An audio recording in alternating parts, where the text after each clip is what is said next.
All right, everyone. Hello, and welcome back to the SoulCast. Been a little while since our last episode, but it's post Evo, so things kind of quiet down for a little bit. But to kind of make up for that, somewhat, and give you something to do in the downtime, we're finally at the episodes that I know a lot of you have been waiting for, the character-specific stuff. So just a little bit of an introduction to how these episodes are going to work, so you guys kind of know what's coming up for just this one, but for also episodes in the future. I'm going to follow a format that's very close to the Tekken one, where essentially we're just going to look at one character per episode, and I'm going to get somebody on who is an expert for that character. And usually, it's going to be a top name player if I can get them. But if nothing else, I'll at least get somebody who's very knowledgeable about the character to help you guys out. So the point of these podcasts is to kind of give you an overview, a basic overview of the character, with maybe a little dip of some metagame kind of mixed in there. But the idea is to kind of give basic knowledge for maybe those newer players that don't really know what's going on with this character. They're having a lot of trouble with that character, or maybe they're just looking to pick them up. You never know what's going on. And then for you your more advanced players, hopefully this will give you a little bit of a discussion thing to go off of, because, let's face it, everyone's going to have their own opinion, and everything that we say on these podcasts is certainly not going to be set in stone. So there will definitely be disagreements out there. I have no doubt about that. But with that being said, that's pretty much it for the little intro. So we'll go ahead and get this episode started. So the first character that we're going to take a look at here for SC5 is going to be Viola. And I picked Viola because there's been kind of a lot of discussion after the whole Evo stuff with Tokido and everything, and there's just been a lot of discussion about this character. People are calling for nerfs, buffs, whatever it is. So I figure let's start with her. Let's get everybody in the know a little bit, so they kind of know what's going on with this character, and maybe talk about her a little bit more knowledgeably than in the past.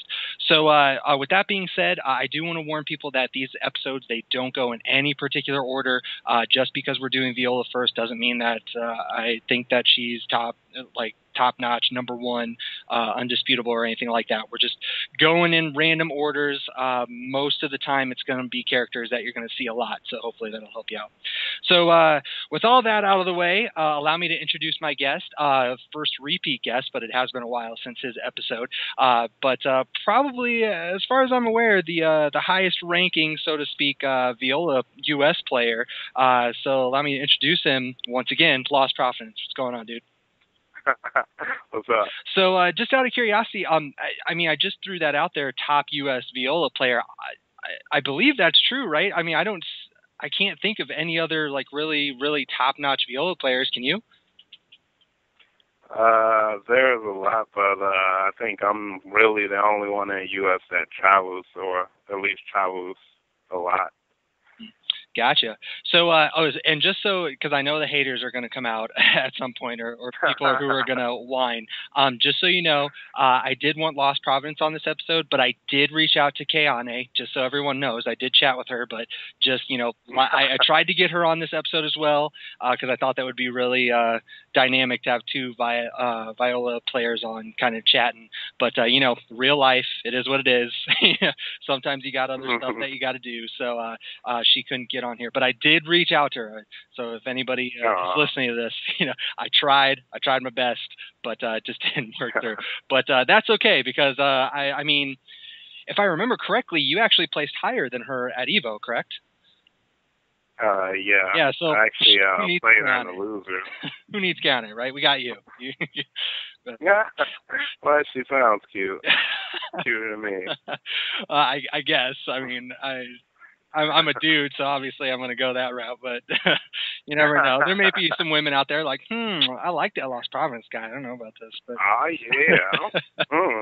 But so anyway, the way that I usually start these podcasts, I kind of throw out a very open-ended question for my guest. The whole point, is to talk about strengths and weaknesses, so I'm just going to throw that right out there, and we'll kind of bounce from there. Where do you think her strength and weaknesses lie? And usually people like to start with the strengths first, but whichever route you want to take it, I just kind of general question to open up Pandora's box, so to speak. I think her strengths lie and probably her pressure and the mix-ups and mind games she can create off of pressure. Her certain things, her damage and her ring out game, which goes along with her pressure also. And then her weaknesses are probably just about everything else. And I was actually going to mention that too before I asked the question, and I forgot to put it in there. But I mean, based on everything that I know about Viola, and I mean, take this with a grain of salt because I don't play the character and I don't play against her very often. But everything that I've seen, it seems like that's where her game is. Like it's all about pressure. Like it's this locomotive that once it gets starting, it's really, really hard to stop. But as long as you can kind of, I don't know, keep your distance, so to speak, and just keep her out of getting into that mode, you'll be okay. But once she's in it, it's just a steamroller. It's really hard to stop. Yeah, I'm starting to see, well, I still feel like my game is evolving with her, so I'm starting to feel like it's also, like, with the pressure, like you said, it's pretty much almost situational, you could say. So it's almost like, with her game is about forcing your opponent to mix up, maybe poking them and just annoying them until they just, mess up and make a mistake that could be, game changing. Okay, so let's kind of let's go with that route then. So her pressure, her pressure game, forcing people into these kinds of mistakes. So when you say that and you phrase it, like that, people slipping up and making a mistake, do you mean mistakes in the sense where you guess wrong on a 50-50, or mistakes where maybe it's like a whiff punishing game where they're just trying to attack to get out of something, but they're just completely missing? Like how does that sort of mistake show it?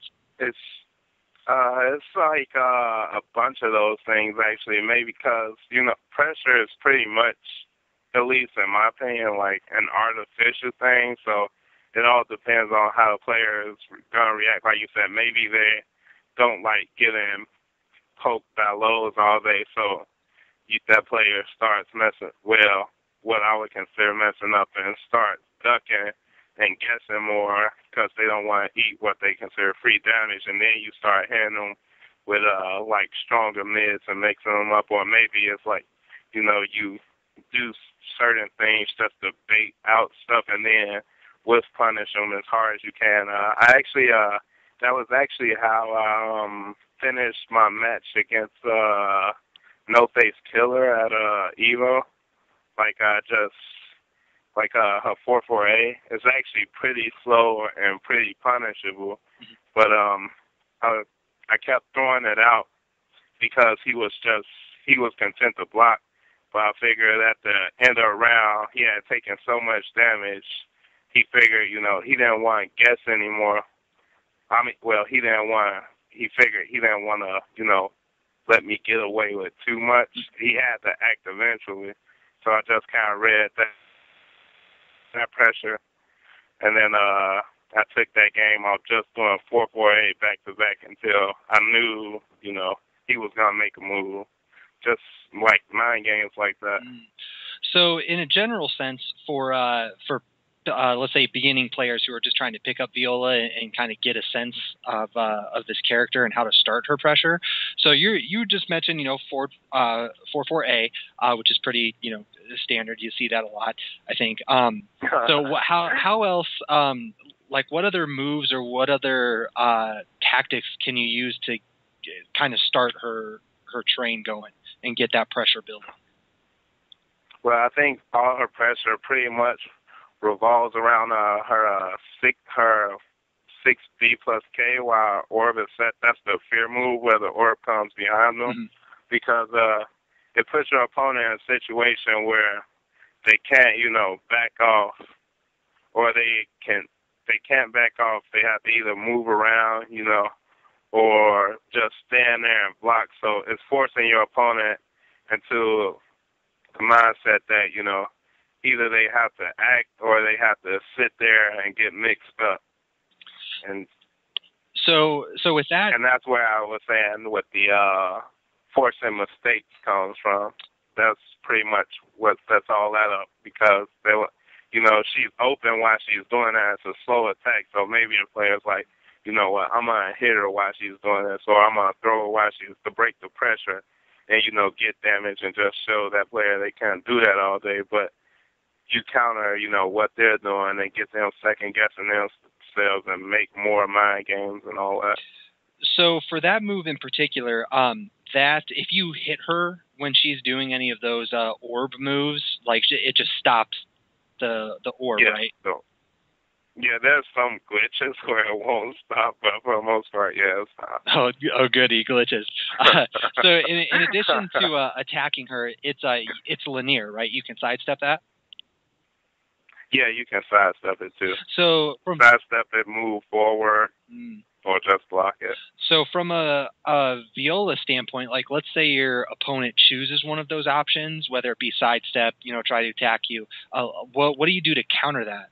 Like what sorts of things, if you think that, or let's say that you throw it out and you throw it out knowing that they're going to move or get out of the way, well, what do you do in response? All right. Well, it's it depends. If they try to attack you and maybe they don't have a character with super good spacing tools, like I think I did in my match at Evo against Kayane, you'll see me throw out 6 B plus K, and then I throw out stuff like 2A, and basically what I'm doing with stuff like that, that's the intercept if she chooses to attack while I'm doing 6 B plus K. And on top of that, if that does hit, then I get a combo for a bit over half life. So what about the or like you said? Oh, I was gonna say, what about the sidestep option? Like, let's say they don't come at you, but they just move around. It depends on how the player reacts, but if they're say raw sidestep and not trying to put any pressure on you, then you could do stuff like 6B plus K or 668 out catch step, and then the hit and the 6B plus K combo, or if they're close, even 6B plus K 44A, or just if they're not paying attention, catch them off guard, 6B plus K, and then her 1A plus B to hit them low while they're sidestepping, and then you can combo off that too. And use depending on how the air control. Gotcha. And then the 6B plus K, I think you just mentioned it, but if it hits, it leads to a guaranteed combo, right? Oh, certain attacks, yeah. Oh, okay. So is it like a counter hit thing then, or is it something where in just generic circumstances it'll lead to a combo? It depends. For the most part, on certain things they're always combo, but it also depends on spacing, counter hit, the angle at which the attacks hit and whatnot. Even sometimes I don't know if certain things are combo because it's just it depends on the time and all the stuff. Gotcha. So for a new Viola player who's trying to pick this character up, what do you recommend to them to identify what the situation is and what the best follow-up would be if that hits? What I would actually recommend is at first, this is part of the problem I was actually explaining at Evo, is a lot of players didn't know Viola too well. So what I would recommend is actually doing her basic mix-ups first, and maybe even playing somebody and helping them learn how to fight against Viola. So you learn how to use her tools better. It'll make you have to use more of her stuff, and then the more you use it and get familiar with, okay, this is how I counter this, and this is how I counter that, or this is how I deal with this. I mean, at least that's the way I learn. You'll, kind of learn as you go, almost learn as you go along. Gotcha. So one thing about this move that I did want to talk about, because I think it's kind of important for this character, unlike any of the other characters in Soul Calibur, some characters have projectiles, but with her, she has an orb that it's always a shifting variable. It can be based on, what happens throughout the match, it can move all over the map. So Yeah. it's one of those things that it takes getting used to, both playing against and playing with it.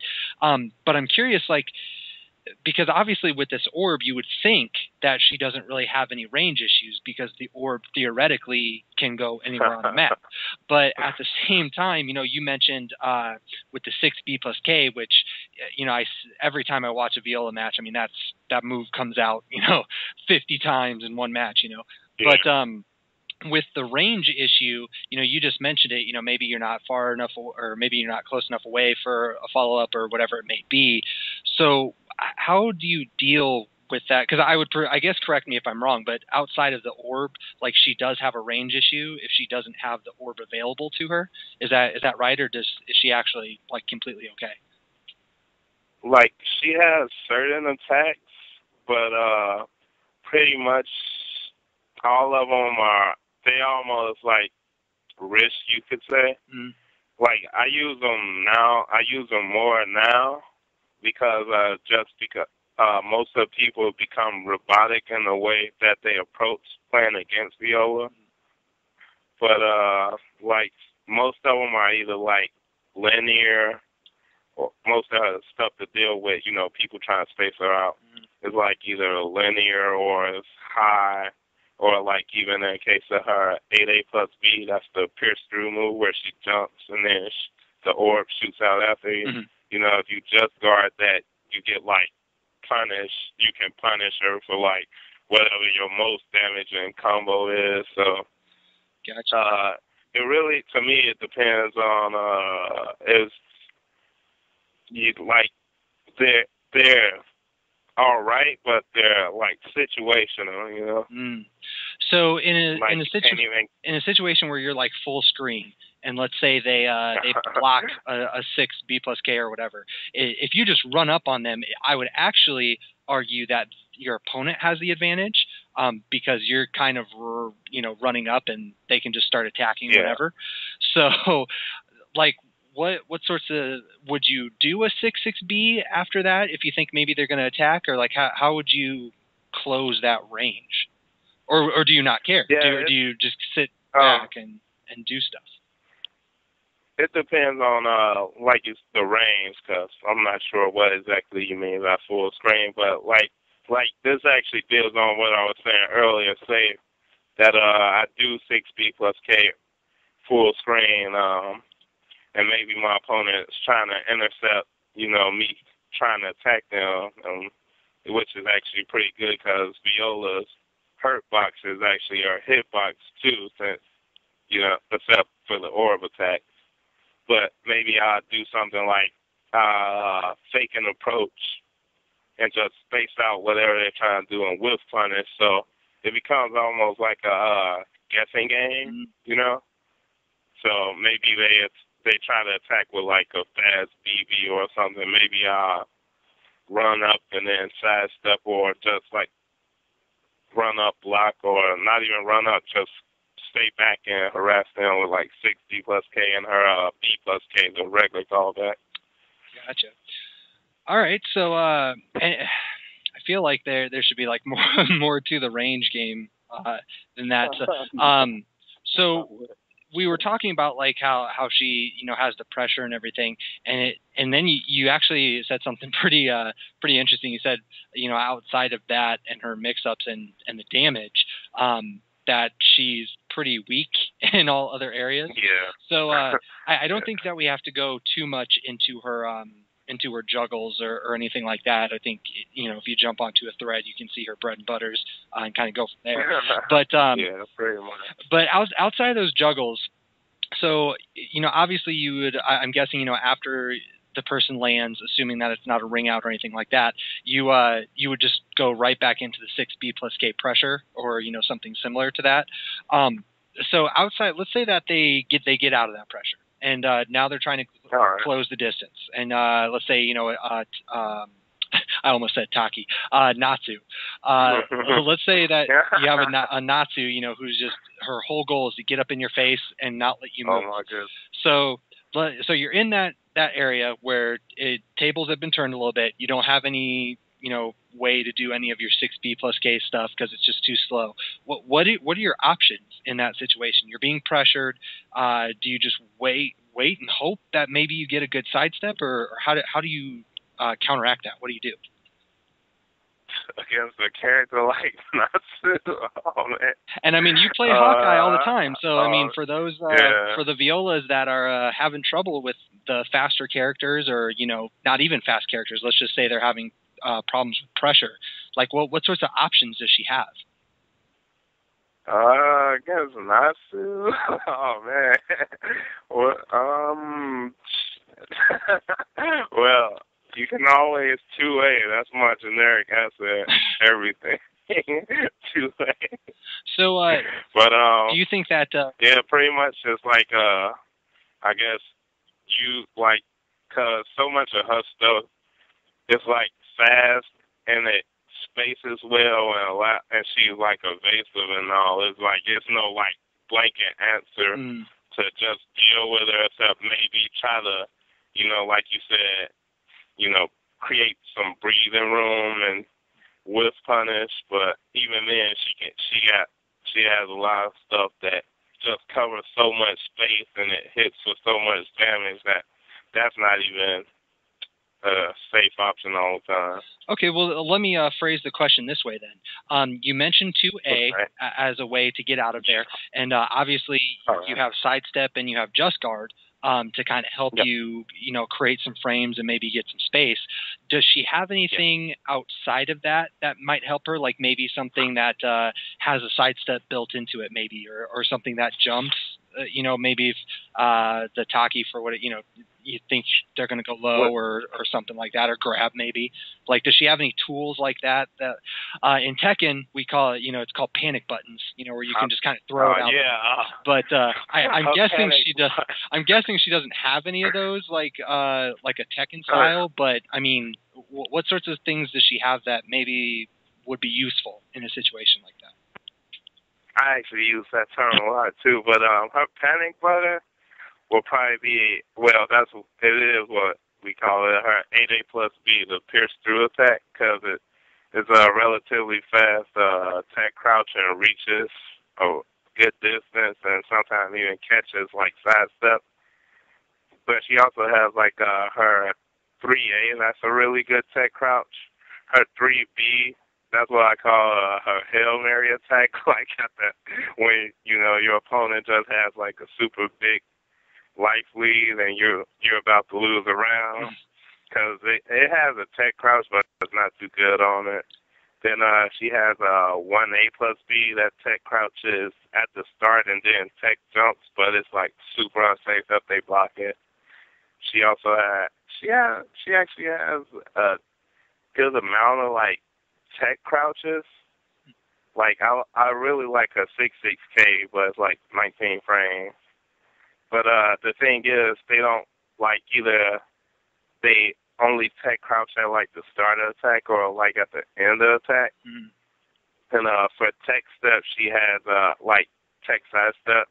She has a 4A in her 2-2 or 8-8A. But the thing about those are more like used for intercept and attacks, because they don't really have too much like range forward. Like for 4A, she actually moves back a little bit, and it's pretty mediocre unless she has the orb. But 2-2A is pretty good.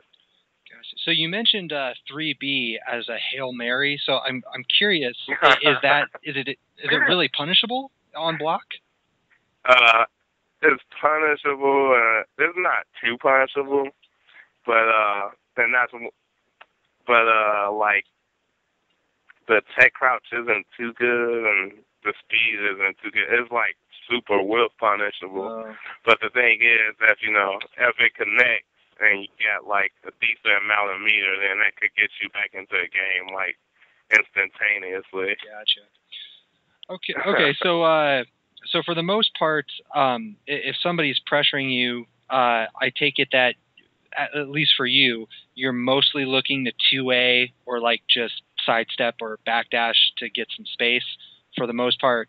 I'm guessing you don't throw out those tech crouches like a ton, like always. I tend to actually just guard and guard impact more to like break the pressure and get them to start using like slower, maybe not using optimal attacks.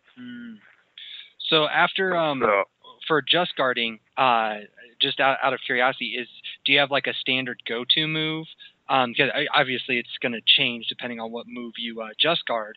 But like, let's say you're in that weird gray area where you don't know if you can get a launch, but maybe you can. Yeah. Like, what's your go-to move after the post just guard?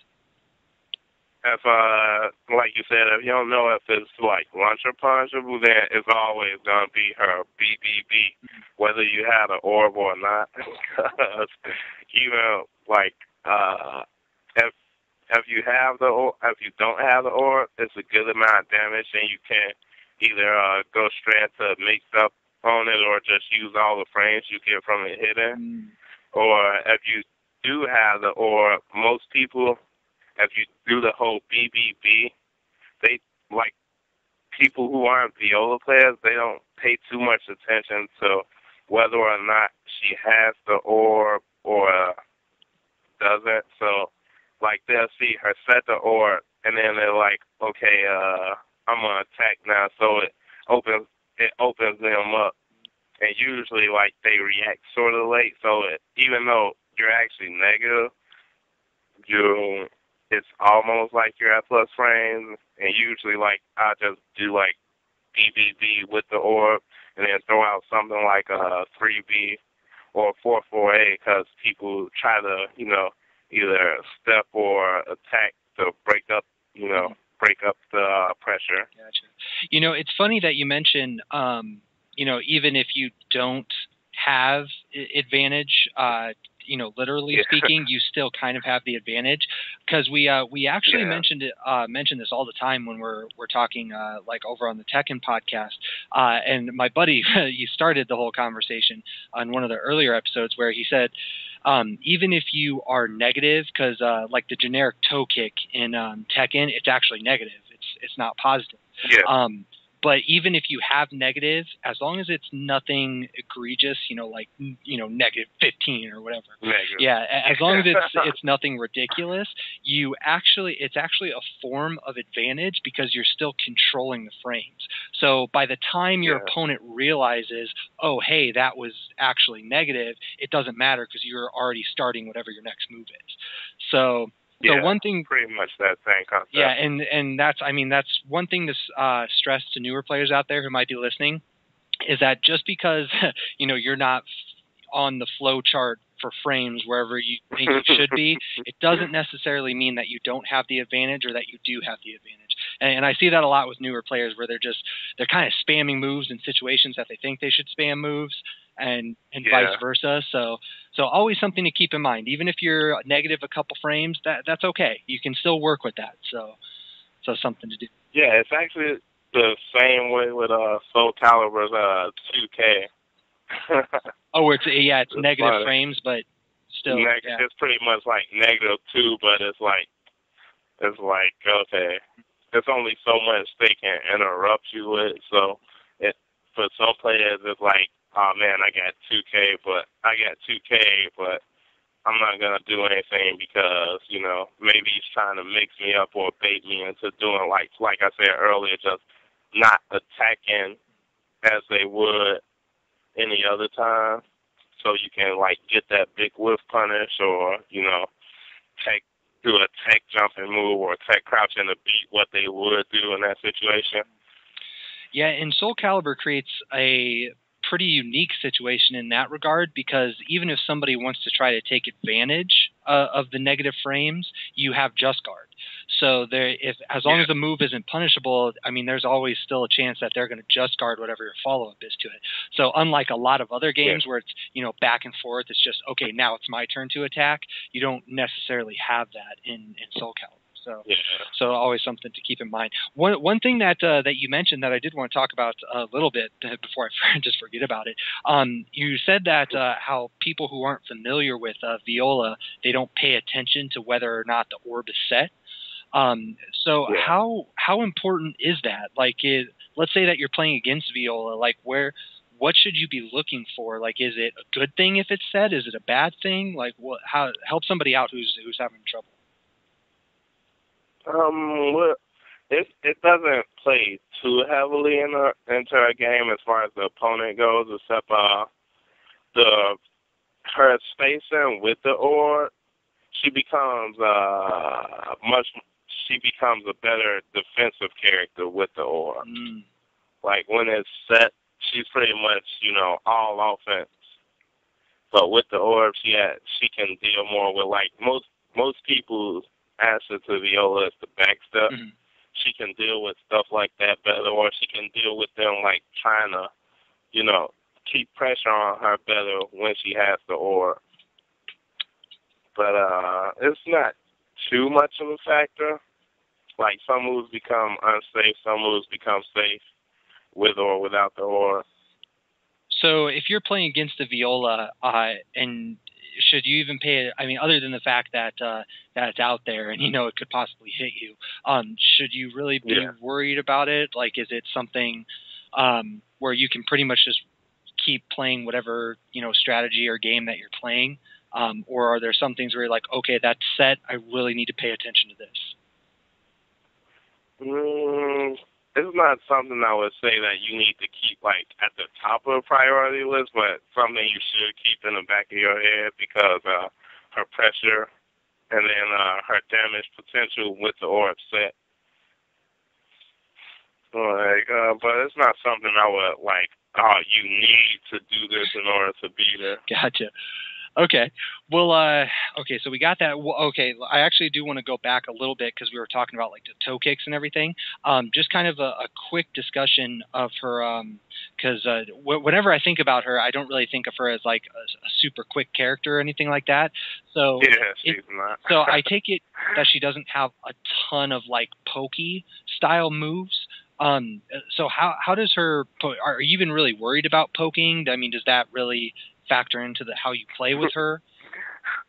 It's actually funny that you ask because Woes and I were talking, and that's actually how he pretty much describes my Viola. He says like super poke heavy, and that's pretty much I mean, like I said, I poke a lot until I get like that chance for the big damage. I don't necessarily just fish for it like some other players would do. Or do. Okay, well, I want you to explain that a little bit because it sounds like you have kind of an off the beaten path style of play as compared to other Violas. So I guess explain that a little bit. So for the most part, Violas don't poke. They're not poking or anything like that, but you are, and you're playing. No. I take it you're playing more of a safe version. Does that sound right, or am I off a little bit?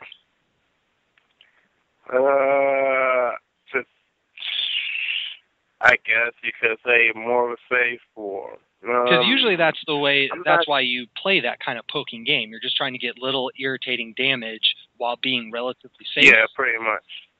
Yeah. So okay. So I guess. So I guess okay. So I'm the noob here. So explain to me what is the flip side of that coin? Like how would you play her in a non-pokey style? I mean, is it in a non-pokey style? It's pretty much like just trying to take advantage of like her pressure and then like her most damage and stuff, which is what pretty much every Viola that's not me does, I guess. Okay. All right. I'm not trying to sound like I don't know the way this is making me sound, but I don't know how else to say it. Okay. No, that's cool. I think we kind of get the overall point. So with the whole pokey style, one thing that a subject I do really want to talk about just because it's so important in the game are grabs and her grabs in general. So you mentioned that you are doing the pokey style to kind of get your big damage. So are you? I mean. Forgive my ignorance. I've only seen you play a couple times, so I can't say for one if I've if you're grab heavy, but it kind of the way that you just described it. Yeah. I'm grab heavy. So the way that you just described it, you're actually you wouldn't be. You're kind of poking until you see a huge opening for your Hail Mary 3B or whatever it is. Is that true? I mean, do you grab a lot, or how does that work with your play? I grab people who let me grab them a lot because like I was saying, I try to force them to mess up. Like the way I look at it is like, say if somebody is just content there to block against Viola, then maybe I just start spamming grabs, even if the grabs, they're breaking the grabs. Mm-hmm. Like, even if they're doing stuff like, it's still putting that in their mind where they think they have a read on me when they don't realize I'm just trying to set them up for other stuff. Maybe after I grab them so many times, they're like, all right, I don't want to be grabbed anymore, and they start ducking. That's actually the means I'm working toward. The end I'm working toward, because, like I said, I'm trying to set up for the bigger damage. Yeah. And, like, if they don't duck, then they have to eat the grab damage, which, it's not too bad. But once they do start ducking, then I can, set up or start, say, just hitting them with, mid pokes until they just, like, they fluster to a point where they start messing up more, or they allow me to open them up more, Gotcha. So essentially, from everything that you just said, it sounds like you're using grabs as a poke. Like, that's exactly what you're doing. Yeah, pretty much. Yeah, and it's pretty much. I guess a high poke is one way to put it. Yeah. So, which is interesting, because like I know a lot of characters with grabs, they get really good Oki off of it, or like Astros gets big damage and all this other stuff. Yeah. So I guess that kind of leads me to my next question. The only grab that comes to mind, aside from the back grab, just because everyone cries about it, the grab where the ball explodes, and I don't really think there's a lot of Oki to that. I'm not really sure which grab that is. I think it's the B grab, but the one where she spins. Oh wait, the one where she just puts it in where it exposes her B grab. Yeah. Yeah, that's the B grab. Yeah. So that I'm not really sure what the A grab is. But like, is there anything special about her grabs, like that gives her maybe good Oki or extra damage or something like that? Her grabs are honestly, they're pretty much, the A grabs give decent Oki, but it's like, okay, depending on what you do, it's not too good. But like, they're super good for ringing out.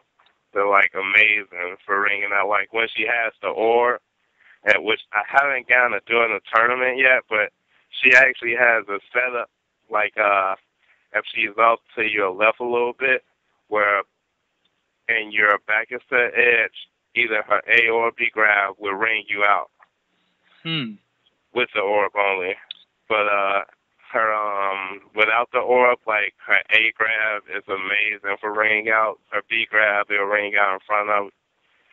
So it's pretty good to me, at least. So her grabs, I guess I didn't really think about this, but her grabs do change whether she has the orb or not. Yeah. Oh, okay. But so in addition to poking, like, you have to be wary of the grabs for the ring out purposes as well. Yeah. So that's I mean, that sounds like pretty scary stuff, because I mean. Yeah, because in the words, it's one of our favorite quotes here in Chicago. One of the other Chicago players, when like he first started playing against me when I was using Viola, and everybody, I guess they were all convinced she was broken. He said something along the lines of, if this was Antics R Us, he was like, don't forget this bitch got Oh, yeah, I can say bitch, right? Oh, yeah, no, we don't edit. Okay. Well, he was like, he was like, and you forget this bitch got grabs and shit. I'm worrying about getting mixed up in this whole grab me out of nowhere. Yeah. So I guess, like, once the pressure gets going, that's a lot to think about. Yeah, and I know grabs in in Caliber, they're especially scary because like in Virtua Fighter you can buffer multiple breaks. In Tekken you can see the hands, and in Caliber it's a straight 50-50. Yeah, it's a straight 50-50. That's all you get. So, and they're pretty quick, relatively speaking. So yeah, that's funny. I'm gonna remember that. You always have to remember that they have grabs. But okay, so let's see what else do I got to talk about. Okay, so we went over just guards, we got grabs. Just generally speaking, for Oki, because we've kind of been talking about it a little bit, but specifically, like it sounds like a lot of the pressure stuff we already went over. That would pretty much apply to Oki. I mean, correct me if I'm wrong. Does she have any like really scary Oki setups, like, oh my god, if you tech this way you're gonna die, or that sort of thing? Yeah, she actually does, but how do I explain? She does, but like even a lot of players, even myself, at those points they choose just to go for like the pressure instead, but like off say her 4B and actually her 1A plus B, she has tech traps into her 4-4A Brave Edge, which, takes off like half-life. Yeah. So is that something, just real quick, is it, for that kind of setup, is it something where you have to commit to it, or can you watch them tech and then go for it then?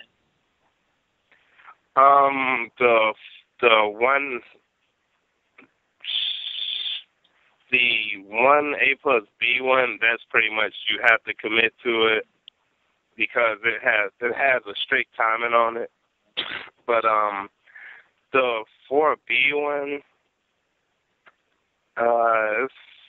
it's decent. Most people probably would take that just because like the stun on it is so long, and they probably feel like I said some type of artificial pressure, but it's not something you can see so much as maybe you can buffer it and then react to them moving. Gotcha. So I guess let's kind of go to what you just said, where most players would prefer to go for the pressure as opposed to the tech roll. I presume that the tech catch, it's only certain ways. It's not every way. The 4-4A one is actually every way. Okay. She has other tech traps off of, like, she can actually tech trap into stuff like, I'm trying to think of this other tech trap that I have with, like, it is, like, out of my mind right now, but, like, her 4B will catch tech in some situations, her 3B will catch tech in some, oh, yeah, that's the tech trap I'm thinking about. She actually has a bunch off of her, 2B plus K or recall too. But like her 4B and her 3B catch opposite sides. 4-4A will catch every side.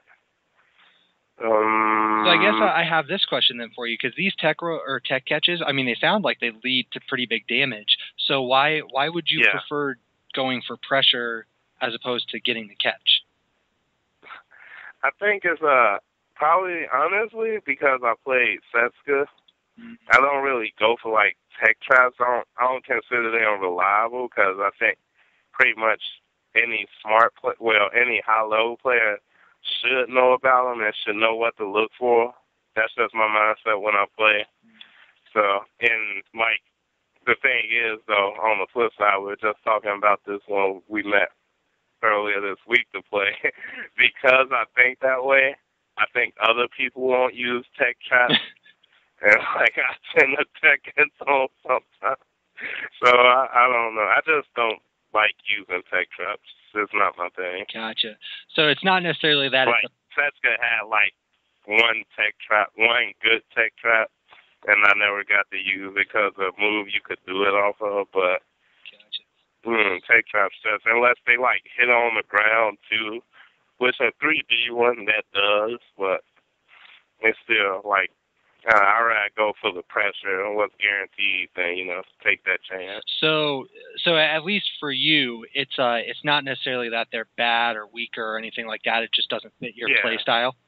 Yeah, that's not the way. Like Hawkeye, he got it's I don't know, like that. He loves take traps. That's his thing. I don't use them at all though.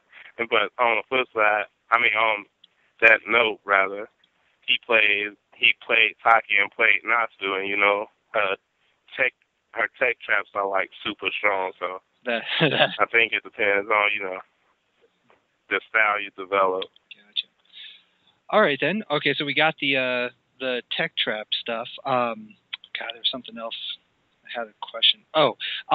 This doesn't really relate to tech traps per se, but it is something that I wanted to ask about because we kind of talked about it. Her punishing skills. Now, oh my God. Now for block punishing, I can't imagine that she's the best because she's not a quick character. But no, she's the worst. She's the worst. So does she have? Well, I guess we'll just talk about block punishing real quick. Does she have anything aside from her getting a 3B or something? I mean, does she have anything really really useful for block punishing? Well, the thing is, her 3B is like 18 frames, so unless your opponent is just throwing out like dumb shit, you're not going to punish too much with. Her BBB is really good for block punishment, but the range on it sucks, so you won't punish too much with that. Her AAB, it has a bit more range than her 3B, but the range on it is still sucky too. Her 6B, the range is still sucky, but it has more range than both of those. But something Kayane actually brought to my attention probably last week is her, which I'm going to start using a lot more now, because I already knew this, her 6A plus B is 15 frames, but like with the orb set, I thought the range sucked, but apparently it's way better than I gave it credit for. So that's actually pretty good, but the thing is it's high.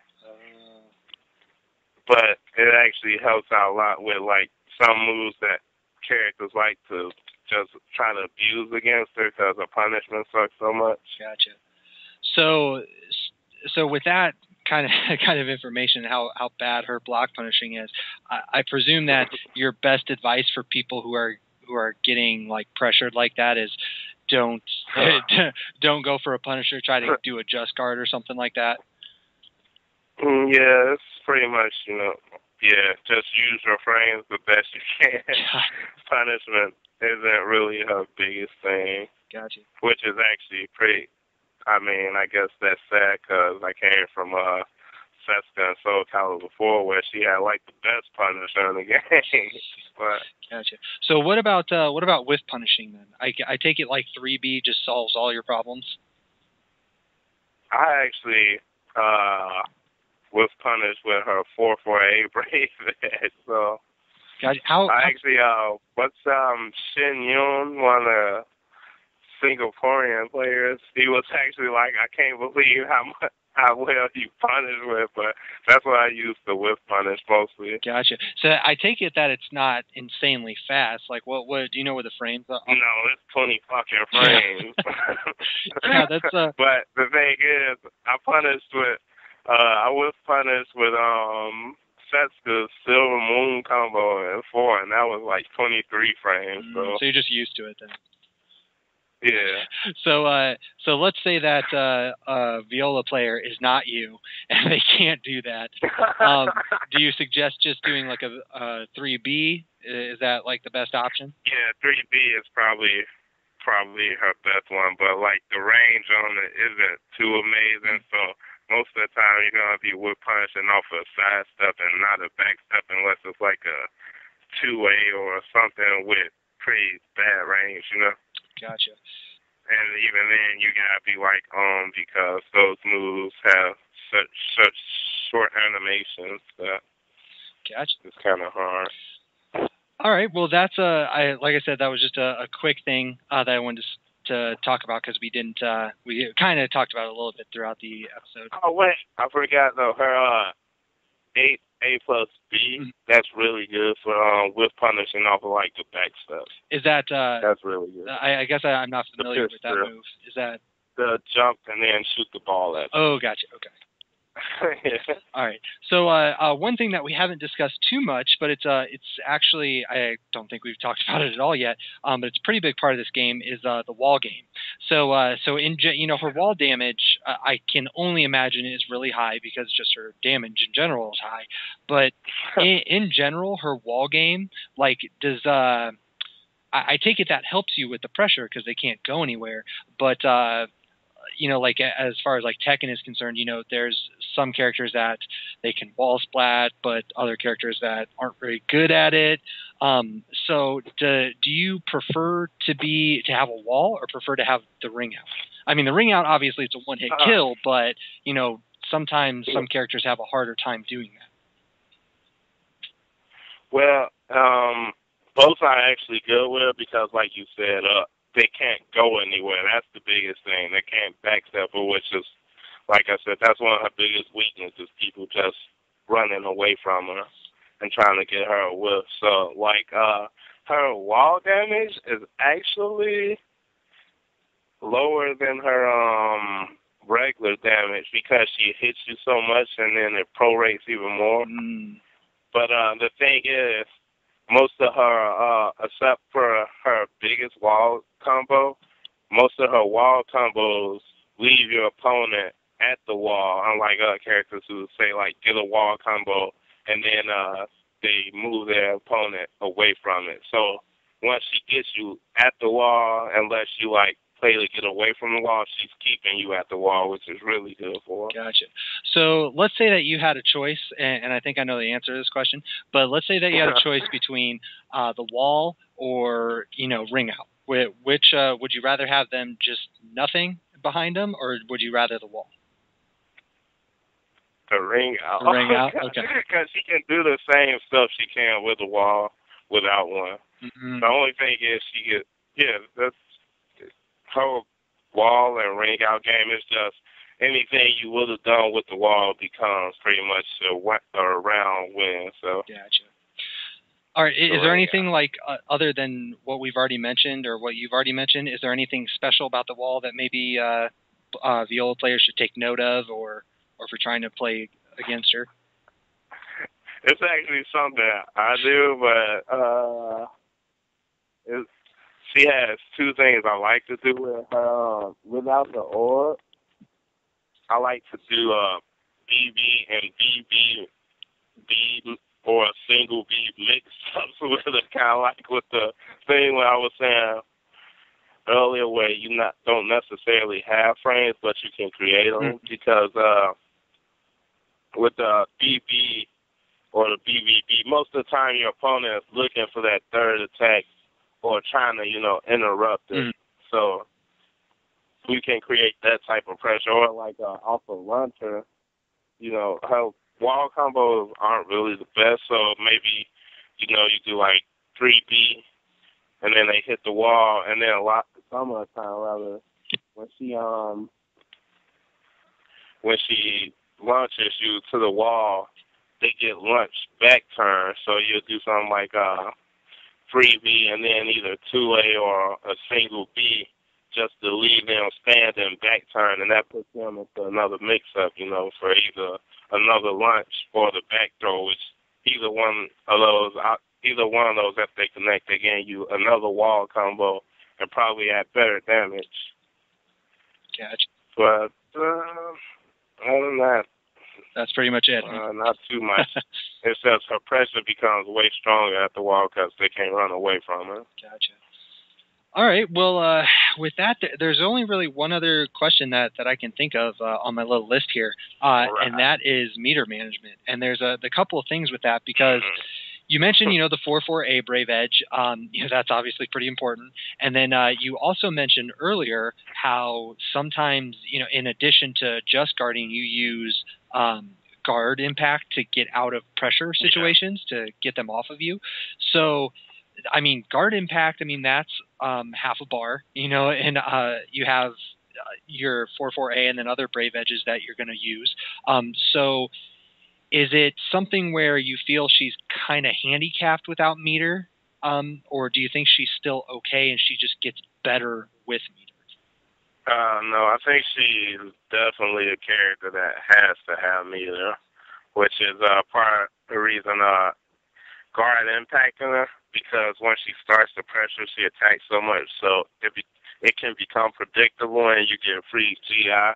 That becomes pretty threatening against her, but she definitely needs meter. Like, sometimes I won't even go for, like, the most damaging combo, or I'll go, like, for a mix-up just in order to, like, say in the first round, build up enough meter to go into the second or third round strong. Gotcha. But she's probably next to, like, Algo and Y. She's probably, those three probably, like, depend on their meter the most. Not so much Y, but definitely her and Algo, they need her to be super threatening. Gotcha.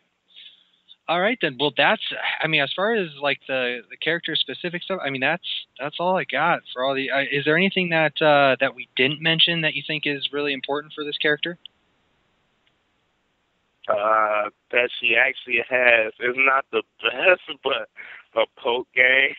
You don't have to just try to do fear mix-ups and launch people and all this. Gotcha. Okay. Because most... Oh, go ahead. That's pretty much it. They just, I don't know, start using her more. So with that, then, I do have kind of an overview type question for you. So, you know, a lot of people complain about this character, and I'm sure that I love that. Yeah, and I'm sure that, you know, you think that she's good as well. But first of all, I'm going to ask you, it's kind of a two-parter. First, do you think that she's a top-tier character, or do you think that people are just, I don't know, they just don't know enough about her? I think it's a mix of things, actually, because actually the thing is, with a really good player, she looks broken. But if you look at most of her tools and everything, they're pretty mediocre. But I think she plays Soul Calibur a different way, so you can't judge her on the same scale that you judge the other characters. If you judge her the same way you judge other characters, then no, I don't think she's one of the best. But like I said, if you judge her for what she does, then I think she's really good, or can be really good. So do you think she's... do you think she's like a gimmicky character? Actually, I think she's one of the... Honestly, and I'm going to get probably some shit for her from people who don't know the character, I think you got to know more about the game with her than most of the characters in order to be good with her. So, explain that a little bit. Like, what do you mean by knowing the game? Just like knowing situational stuff, or like knowing more character-specific stuff, or what do you mean? Like, pretty much all of that. You need to know, what type of situation, what your opponent's options are at any given time, what they can do to counter, such and such, what this character's game plan is, what that character's out to your stuff is, It's interesting that you... But that's part of the reason I like her. Gotcha. It's interesting that you put it that way, because there are some characters in other games where, if you just pick a top-tier character, usually you just have to know the basics of the game system to do well with that character. But there's other ones that you have to know a lot of character-specific stuff, like you have to know a lot of the matchup knowledge. So from what you just said, I take it that's where she falls. Like you have to know a lot about matchups and what she can do versus every character. She has probably some of the worst matchups in the game. So you definitely have to know why they're bad matchups and how to deal with that stuff. Some of that stuff I'm still learning. But once you do know how to deal with that, like a lot, the trend I'm seeing, well, just from me playing, a lot of her bad matchups, the more you know about them, the more risky the things that make them bad matchups become for your opponent because she has such a big damage output. So a lot of them become either even or in her favor. Like the first couple of months, everybody, except maybe like a Decimus-ish, thought like the Astroff matchup for her was like impossible to win, and he was telling everybody how it was like stupid easy for her. And like ever since I played Bevukai, like pretty much the best Astroff in the United States, like at what was it, Anaheim, I haven't even lost a match to an Astroff player. So and like I just started applying some of the stuff, that they, people find to that match. I think like the same people forget was that SC5 is still a very new game, and Viola is a new character with, new abilities that are new to Soul Calibur that are still in Soul Calibur. So you gotta learn how to approach things with her tools, and that's something that I feel like everyone's still doing. Maybe at the end of the day, people think she sucks, or maybe they'll think, oh man, this bitch is S tier. I don't know. Like, matter of fact, never mind. I was gonna tell stories, but I don't want to get in trouble. Well, that's up to you. I mean, you got the mic if you want to. But I know it's certain, like, some people I play tend to go through phases. Like, when we first started playing, because I have, like I said before, I have sleep problems, so I have off days a lot. So maybe one day I beat them like really badly, and then they're like, "Oh, this bitch is broken." Or maybe one day, maybe I don't have an off day, but they just, beat me. Then they're like, "Oh, she's manageable." Then maybe the next day I beat them again, and like I said, she looks really stupid good when she's winning. So then again, it's like, "Oh, this bitch is broken. I can't stand her," Yeah. So for all the people who were crying about like the glitch, the backgrab glitch, and all this other stuff, so you think that's just them not knowing enough about the game and just when she wins, she looks dominant? I think it's quite a few things actually, because honestly, I don't care about the background glitch, and a lot of people are gonna say, "Well, you play it," but like, I don't even use it in tournaments, and I can do it, But I know other people would bitch about it.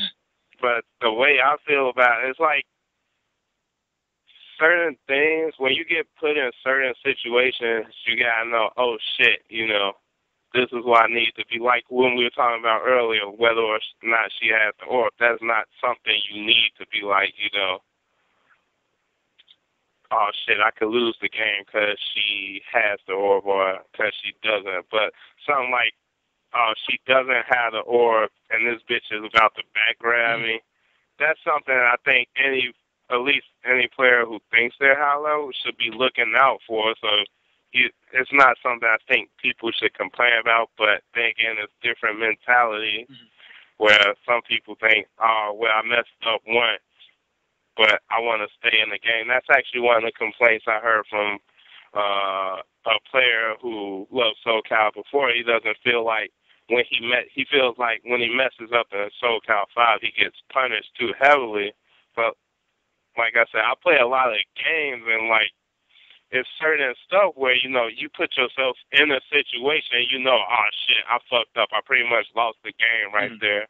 And the back grab, that's like so situational, except for one situation that I will concede is kind of broken.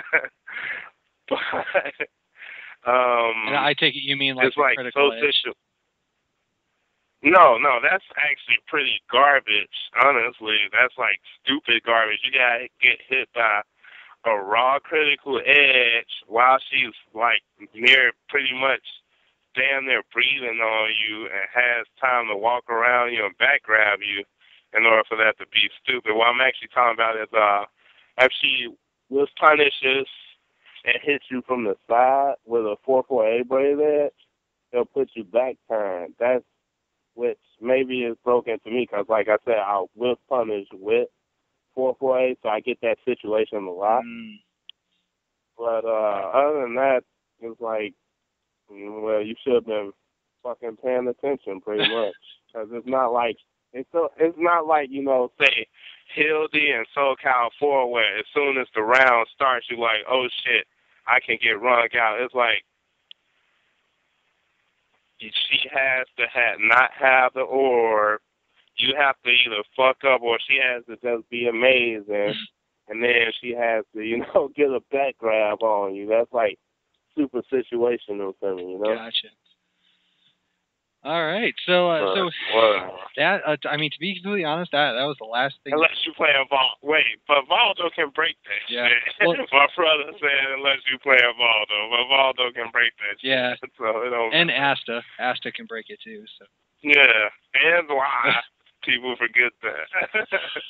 All right, well that's all I had about Viola. So are there any last comments or anything you want to make about her before we kind of call the night? I just wish people would stop bitching about it, honestly. Especially, people who don't really have a point. I mean, people who don't have anything to bitch about, And especially, like, I think, did I bring it up? No, I brought it up on A-Way Run. I actually played somebody I play often with online. Like, don't bitch for the sake of bitching, basically. Like, okay, you lose to something. Don't make excuses as to why you lost. That's something I think a lot of people, even top level players, it would benefit them a lot.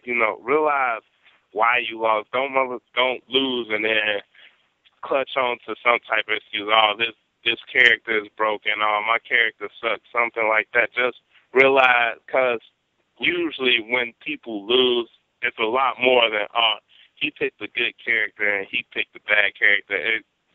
But, like, don't bitch for the sake of bitching either, like I said, because the guy I play online with, we were playing, and then he did something dumb as hell. I remember, I for people who haven't played with me online, I hate online, and I make it a point of letting everybody know. And, like, especially because a lot of people I play, I'm not sure if it's because they think it's a viable strategy or what, but when I pick Viola, they tend to mash out, dumb shit against me. And so he was mashing out dumb shit, and somehow he got put in a situation where he was at the edge of the ring and he was back turned, and I didn't have the orb. So he had like a quarter life left. So instead of just back grabbing him and ringing him out, which, that would end the round. This was the last round I needed to win the match, too. I was like, you know what? Fuck that. You want to do dumb shit and piss me off? I'm going to back grab your ass until you die, and you got to sit here and watch this shit. So I did. And then after that match, he was basically complaining, like, oh, so you need to do the infinite to win. I'm like, what the fuck? You had already lost the round. I just did that infinite to, pretty much piss you off. Yeah, well, it worked. And have a good time. It made me feel better. It's like, like I don't know where to go. It's just, sometimes I see people complaining about stuff, and instead of complaining about stuff that is, a legitimate problem, they're complaining about stuff that gives them a problem or stuff that doesn't suit their ideas, And that shit pisses me off. Because, like I said, a lot of people complain about Viola on, like, 8-way run and whatnot. and think such and such is stupid, but it's a lot of shit I think is stupid or stupid good, you know.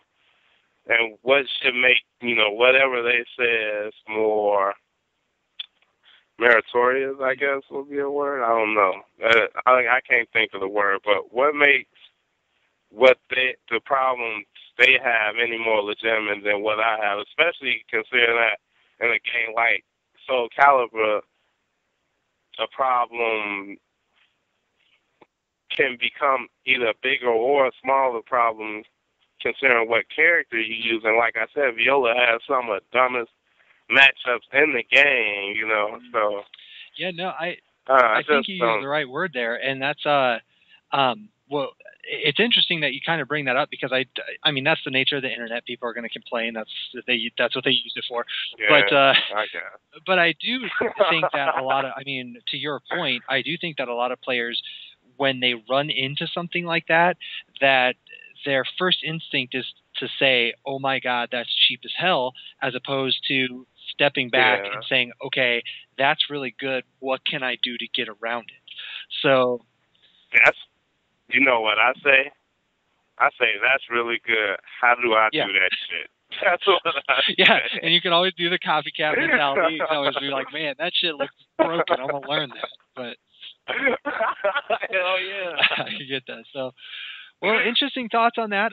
So we already had you on for the interview, so you already had a shout-out portion. But, I mean, I wanted to be... Wait. I got to shout out a lot of people now because people complain because I intentionally didn't shout out anybody last time because, like, it's too many fucking people, you know, and then somebody always get left out and people get butthurt.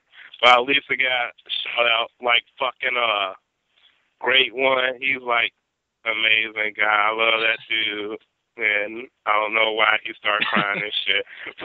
But, damn. See, and that's why I like doing this shit, because then I got name everybody. But everybody, you know, I chill with, they pretty much know who they are. I want to shout out to Great One and Baines. I really think they're like the most amazing Soul Calibur people I've met outside of Chicago. I don't, but shit, everybody, I love everybody. Shit, I don't like this shout out. Well, no, I was going to say, it's like you don't have to. I at least have to shout out Great One, or Big One. That's what I call him. I love that dude. He made me sad. Everybody else, I love y'all too, but I ain't about to name off a goddamn list. Well, yeah, I was gonna say you already did one, so you don't have to do another one if you didn't want to. But yeah, I have to. Well, with that, I mean that's all I have. That's they just want to hear me say that. So for those listening, just a couple final notes. If you hung with us for this entire podcast, I do have a special message for you. I am open to taking suggestions for guests on this podcast. You know, I'm always going to look for the biggest names if I can. But if there's somebody out there that, you know, maybe doesn't get to tournaments very often, or maybe they get to tournaments, but they keep like barely not making top 8 or top 16 or something like that, or you know, just somebody who's well known that has a lot of knowledge about the game, I'm very open to suggestions. So feel free to hit me up if you want to say, yo, this guy is awesome, you need to get him on the show. And if you've hung with us for the entirety of the podcast, that means you're actually serious and you're interested in this stuff, and you're not just going to spit out names to me. But I mean, keep that in mind that you know, I will consider whoever, and if I don't want that person on the podcast, I'll have a good reason for it. You know, so I won't brush you off, I promise. I'll definitely take any suggestions into consideration. And with that, you know, as you noticed, if you stuck with it this long, this is a pretty lengthy episode. Expect this in the future. You know, these episodes, they're not going to be a move by move or, you know, character versus character breakdown thing, because that would just take years. But, you know, these are lengthy. We want to try to give you as much information as possible. So this length you can pretty much consider average for the remainder of the episodes. So with that, that's all I got for Viola. It sounds like that's all that LP has with the shout-outs and everything. So hopefully, you know, we filled your head with something. If you don't know much about Viola and you want to pick her up, or you know, you don't really know what you're doing against her, and and hopefully this gives you a little bit to start off with. So with that, thank you, LP, for coming on the podcast again. Obviously you're doing pretty well at tournaments, so best of luck in the future. And with that, thank you everyone for listening. Feel free to shout out in thread any and all suggestions, comments, whatever. I definitely look forward to reading those and everybody's salty tears, because that's how the world works. But with that, thanks LP, thanks listeners, thank you everyone, blah, blah, blah, blah, and we will catch you all next time.